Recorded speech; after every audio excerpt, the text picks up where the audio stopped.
Olá, boa noite. Você acompanha a partir de agora o Jornal da Justiça, que traz diversos destaques desta terça-feira, dia 4 de fevereiro. O Supremo Tribunal Federal retomou hoje os trabalhos das duas turmas. Em ambas, a área penal dominou os debates e as decisões.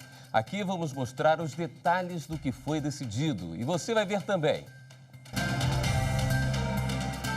O Conselho Nacional de Justiça realizou a primeira sessão e debateu quem pode registrar a ocorrência, a Polícia Militar ou a Civil.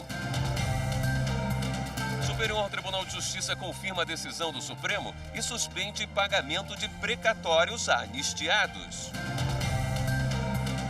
E hoje é o Dia Mundial de Combate ao Câncer. O Jornal da Justiça preparou uma matéria especial para mostrar os direitos das pessoas que sofrem com a doença. A família e o paciente podem procurar as ouvidorias de saúde dos serviços de saúde municipais, estaduais e também a ouvidoria de saúde do Ministério da Saúde.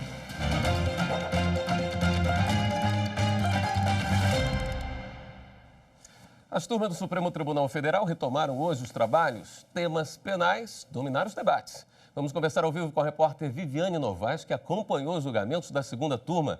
Temos mudança na presidência da turma, não é isso, Viviane? Boa noite. Temos sim, William. Boa noite para você e boa noite a todos. A presidente da segunda turma agora é a ministra Carmen Lúcia, que substitui Ricardo Lewandowski. Desse primeiro julgamento do ano na segunda turma, o ministro Celso de Mello não participou porque ele está de licença médica. Um dos casos que a gente acompanhou hoje foi de uma mulher condenada por tráfico de drogas e associação para o tráfico e por causa de uma pequena quantidade de maconha. Vamos ver na reportagem. A mulher foi condenada a 8 anos de prisão depois que a polícia encontrou 112 gramas de maconha na casa dela e do marido. A defesa pedia a absolvição pelo crime de associação para o tráfico e a substituição da prisão por restritiva de direitos pelo crime de tráfico de drogas. Os ministros Edson Fachin, relator do processo, e Carmen Lúcia negaram o pedido. O ministro Ricardo Lewandowski divergiu e foi acompanhado pelo ministro Gilmar Mendes. A mulher terá a prisão revogada. Há documento que comprova que a paciente é mãe, criança menor de 12 anos, que depende de seus cuidados, o que levaria à aplicação da decisão proferida pela segunda turma da Suprema Corte, no julgamento HC 143641, o habeas corpus coletivo, por não se tratar de crime praticado com violência ou grave ameaça à pessoa, tampouco cometido contra seu filho ou dependente. A segunda turma do Supremo Tribunal Federal também garantiu a um policial civil de São Paulo investigado acesso a depoimentos de colaboração premiada. Ele é suspeito de crime de corrupção passiva. A colaboração constitui meio de obtenção de prova. Nada obstante, os depoimentos prestados pelos colaboradores, bem como os elementos de corroboração por eles apresentados nesta sede, em sede de colaboração, ostentam contornos probatórios na medida em que, em tese, podem repercutir no aspecto demonstrativo das alegações das partes. Hoje também teve sessão na primeira turma do Supremo. Quem traz todas as informações para a gente é a consultora jurídica Karina Zucoloto. Oi, Karina. Olá, William. Boa noite. Boa noite. Bom, as ministras na presidência da República, né? Como é que acontece esse rodízio entre a presidência da República, não, a presidência das turmas? Como é que acontece esse rodízio entre os ministros na presidência? Essa é uma previsão regimental. Está lá no artigo 3º do Regimento Interno do Supremo Tribunal Federal, que a cada ano haverá um rodízio na presidência de cada uma das turmas. São 2 turmas do Supremo Tribunal Federal, cada uma delas compostas por 5 ministros cada um. O ministro-presidente não participa enquanto na presidência. Então, o ano passado, na primeira turma, por exemplo, era o presidente ministro Luiz Fux. E agora, nesse ano, abrindo os trabalhos, a ministra Rosa Weber toma posse e vai conduzir os trabalhos na primeira turma ao longo do ano de 2020. Essa recondução se dá a cada ano, como eu disse, para um mandato anual, sendo vedada a recondução. E diz ainda o regimento interno, na ausência do presidente da turma, quem assume os trabalhos é o ministro mais antigo daquela turma. Então, na primeira turma, que eu sempre acompanho às terças-feiras, na ausência do presidente, quem assume a presidência sempre será o ministro Marco Aurélio, que é o ministro que compõe a primeira turma, mais antigo da casa. E essa presidência ela é assumida de acordo com o ministro mais antigo, que ainda não assumiu a presidência e depois vai se fazendo um rodízio. Tem alguma alteração na dinâmica da sessão ou não? Não, apesar de ter sido alterada a presidência da primeira turma, a dinâmica dos processos e dos julgamentos e da pauta dirigida continua a mesma. Vários habeas corpus da relatoria do ministro Marco Aurélio sendo julgados de forma presencial lá na primeira turma. Hoje, um deles, por exemplo, os ministros acabaram cassando uma liminar que já havia sido concedida pelo ministro Marco Aurélio e que hoje o relator acabou confirmando essa liminar por entender que o prazo de 3 anos e 15 dias aproximadamente sem a formação da culpa do paciente, naquela pessoa que pedia para ser mantido em liberdade, seria um excesso de prazo sem a formação da culpa. Mas a maioria decidiu que as características do processo envolvendo esse paciente, essa pessoa que pedia essa liberdade, justificavam a demora no processo criminal e nessa instrução processual penal e afastaram a alegação de excesso de prazo, cassando a medida cautelar, determinando que ele retorne à prisão. Em um outro caso, por votação unânime, os ministros acabaram acompanhando o relator ministro Marco Aurélio para corrigir uma incompatibilidade no processo. O juiz de primeira instância havia condenado o paciente e determinado que o regime de cumprimento da pena seria no semiaberto, mas ainda estava pendente uma prisão preventiva decretada contra ele. Para corrigir essa incompatibilidade, já que ele vai executar a pena no semiaberto, a prisão preventiva não se justificava, concedida a ordem para afastar a prisão preventiva por votação unânime e manter a fixação da pena do regime de cumprimento no semiaberto. Ok, Karina. Volta a sessão amanhã? Sessão plenária amanhã a partir das 14 horas. Então amanhã a gente se encontra também aqui no Jornal, possivelmente. Combinado. Obrigado. E você vai ver no próximo bloco, uma decisão da Justiça facilita a vida de candidatos a concursos públicos com dificuldade para pagar a taxa de inscrição. Justiça para mim é cumprir assim, os direitos, deveres da gente, do cidadão.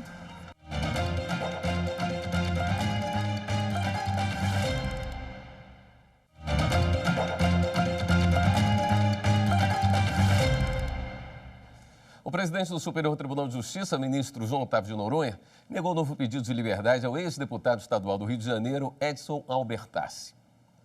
O ex-deputado é investigado em possível esquema de distribuição de propinas a deputados estaduais na Assembleia Legislativa do Rio de Janeiro, em troca de decisões favoráveis a empresas de transporte e empreiteiras.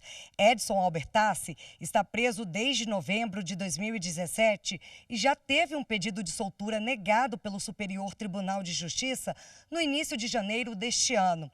A alegação da defesa foi excesso de prazo da prisão preventiva.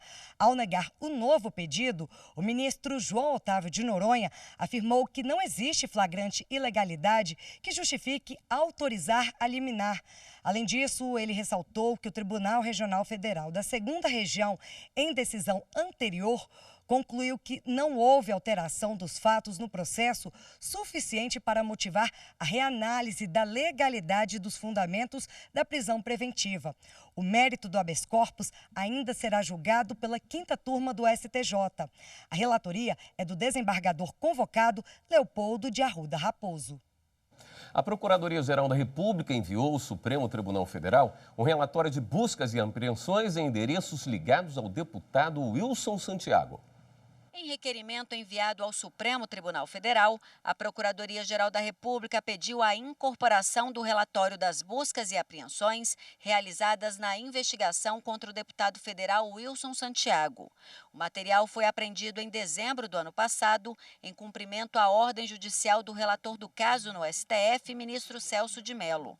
Na ocasião, foram cumpridos 13 mandados de busca e apreensão em endereços residenciais de Wilson Santiago, em João Pessoa, na Paraíba, e em Brasília. Na época, o parlamentar foi afastado do mandato e denunciado por corrupção passiva e organização criminosa. A denúncia contra ele aguarda julgamento do Supremo Tribunal Federal. Uma decisão da Justiça vai facilitar a vida de candidatos a concursos públicos com dificuldade de pagar a taxa de inscrição.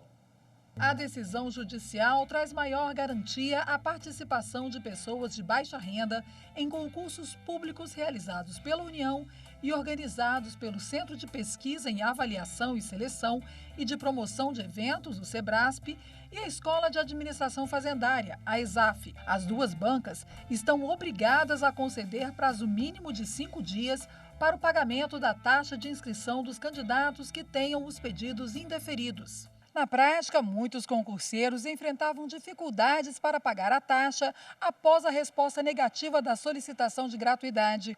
O resultado sobre os pedidos frequentemente é divulgado nos últimos dias do período de efetivação das inscrições devido à demora para análise dos casos. Com isso, os candidatos com requisições indeferidas acabavam obrigados a providenciar o pagamento em prazos muito curtos, às vezes de apenas um dia, ficando sujeitos a imprevistos e correndo o risco de não poder participar dos concursos. A determinação já vale para os próximos concursos da União, uma vez que na decisão o juiz federal concedeu liminar, assegurando a aplicação imediata da ordem judicial. O Superior Tribunal de Justiça aplicou decisão do Supremo Tribunal Federal e suspendeu o pagamento de precatórios a militares aniciados com pedidos de revisão. O recurso foi apresentado pela União, que foi acolhido em liminar, suspendendo o pagamento de 235 precatórios derivados de mandados de segurança impetrados por anistiados políticos, em geral, cabos da aeronáutica que foram excluídos dos quadros da FAB. A decisão do presidente da Corte, ministro João Otávio de Noronha, tem por base o julgamento do Supremo, com repercussão geral, em que foi autorizada a revisão das anicias. O Tribunal Regional Federal garantiu a um filho maior de idade, inválido, o direito de receber pensão por morte do pai.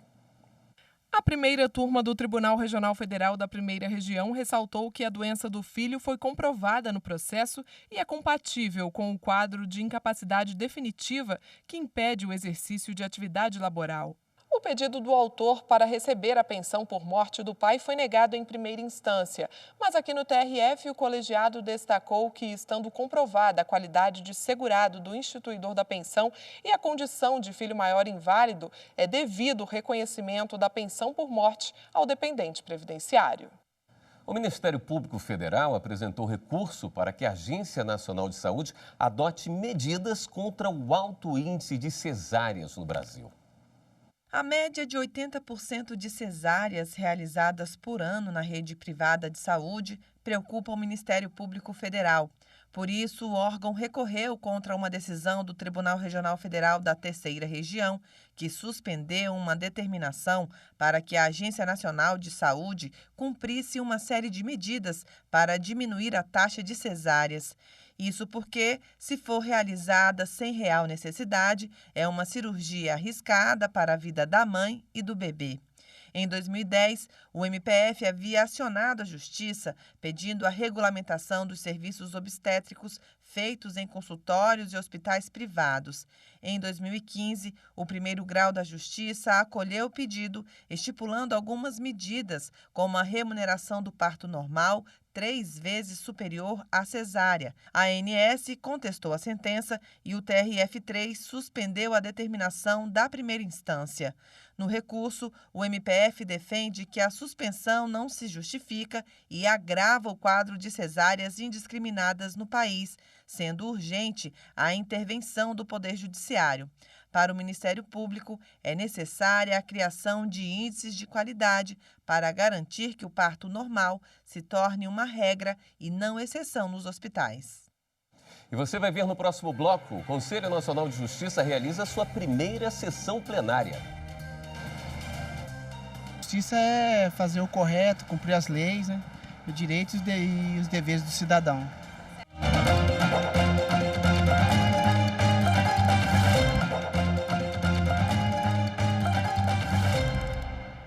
O Conselho Nacional de Justiça realizou hoje a primeira sessão plenária de 2020.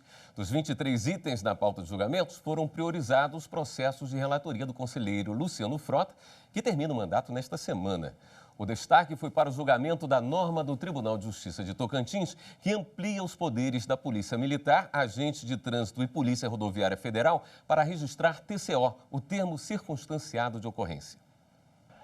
A autonomia dos militares para registrar TCO, que é o termo circunstanciado de ocorrência, está em discussão desde 2018, quando o Tribunal de Justiça do Tocantins editou um provimento que reconhece a ação. O TCO é o registro de um fato tido como criminoso, com pena máxima de 2 anos. Para dar mais agilidade no atendimento às vítimas que buscam apoio da polícia, o TJ do Tocantins instituiu norma que permitia que esse procedimento, até então feito apenas pela Polícia Civil, também fosse feito por policiais militares, agentes de trânsito e Polícia Rodoviária Federal. O caso foi levado à análise do Conselho Nacional de Justiça, diante da discussão se é ou não inconstitucional. Em julho de 2018, a eficácia da norma foi suspensa em decisão liminar do conselheiro Luciano Frota, relator do processo no CNJ. O entendimento do conselheiro é que nenhuma lei atribui autonomia aos militares para registrar TCO. Na sessão desta terça-feira, ao manter o voto, o relator destacou ainda que o termo circunstanciado de ocorrência é um procedimento que requer cuidado por envolver técnicas de investigação. Não se pode ignorar que o TCO exige uma análise técnica por parte da autoridade policial que toma conhecimento do fato delituoso, seja para conduzir a apuração sumária feita no local do evento, seja para requerer eventuais diligências, seja ainda para identificar a própria ilicitude e o seu enquadramento no tipo penal. Na tribuna, a defesa do Sindicato dos Delegados de Polícia alegou que registrar TCO é uma função exclusiva do delegado e que mudanças podem comprometer o resultado de investigações.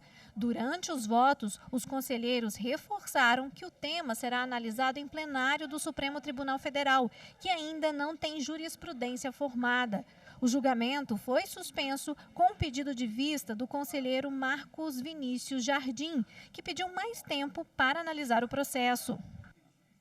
Uma decisão do Superior Tribunal de Justiça confirmou o direito de uma cooperativa brasileira numa disputa judicial com uma empresa estrangeira. Você vai entender a história na reportagem de Jesus Mosquera. A Corte Especial do STJ homologou decisão do Tribunal de Roterdã, na Holanda, a favor de uma cooperativa brasileira contra uma empresa que tem sede no exterior.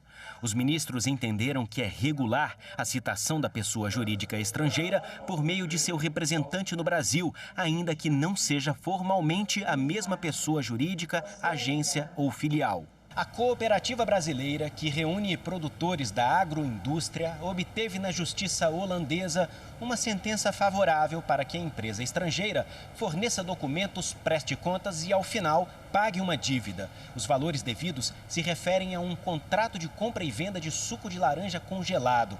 A empresa estrangeira alegou que só poderia ter sido citada a respeito dessa decisão se tivesse uma sede brasileira.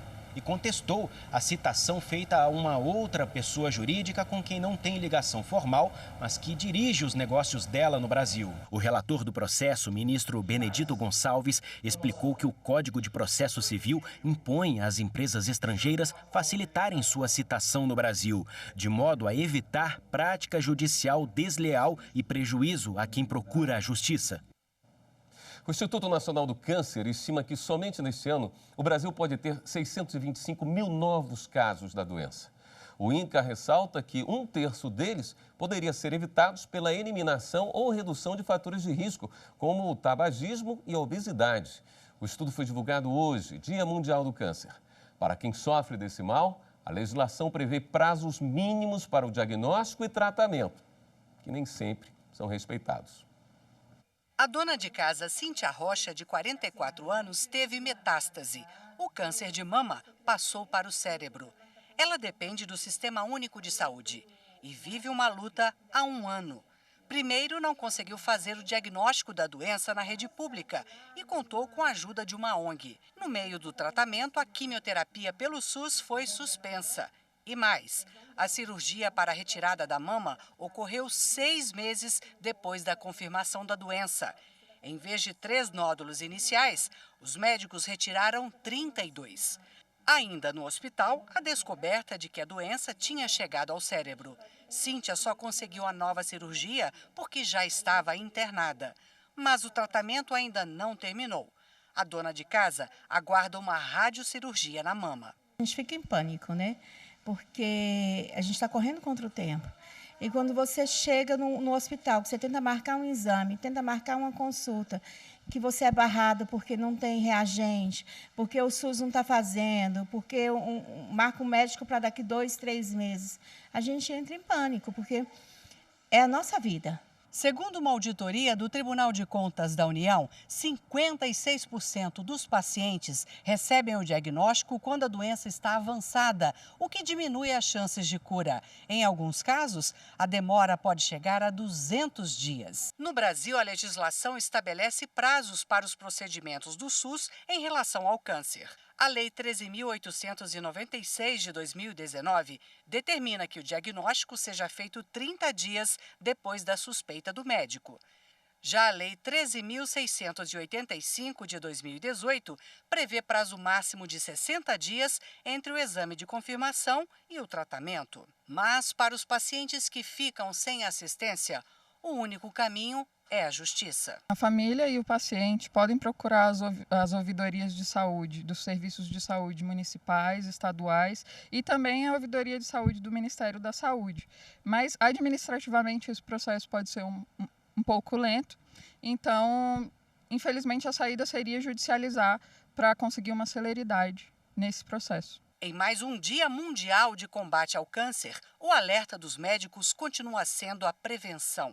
A mensagem desta oncologista vai para as pessoas que têm excesso de peso ou obesidade. Hoje a gente já sabe cientificamente que os pacientes com obesidade, com deposição de gordura aumentada no corpo, eles têm um estágio inflamatório crônico e isso predispõe eles a desenvolverem mais o câncer. Eu sempre recomendo, os pacientes têm que encarar a obesidade como uma doença e um fator de risco e combatê-la. É hora de dar um giro na rede para saber as últimas notícias.